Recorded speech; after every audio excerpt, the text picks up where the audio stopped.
I did attend one more session as well.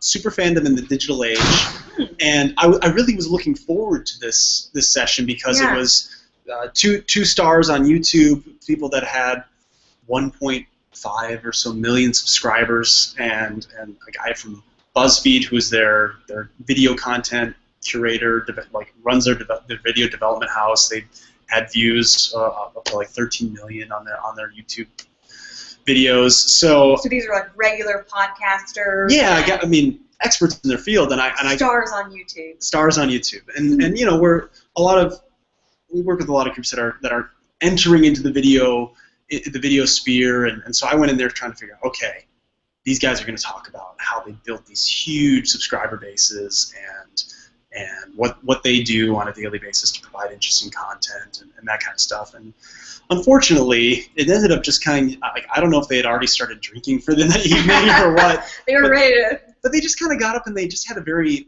like even right from the get-go, that there was no, you could tell that they really hadn't prepared a lot. Like there was just a couple of question cards, and they immediately invited audience comments on Twitter, like just right off the bat. And so they hadn't prepared anything. So there was no like real structure to their presentation. It was just a casual conversation, and it ended up sounding like a bunch of very inside jokes and just one-off comments. And I was like, there wasn't a lot of inherent value, which is what happens. I mean, there are literally hundreds of sessions at South by Southwest, and you roll the dice and you go to them. I mean, you went to a session this morning where the facilitator didn't even show up, right? The first session I went to, the facilitator at 11 o'clock, they were like, well, he's not going to show, so cancel.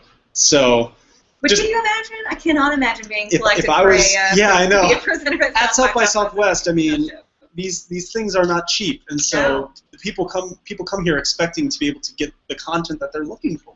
Yeah, and people were twittering up a storm. Oh, I'm sure.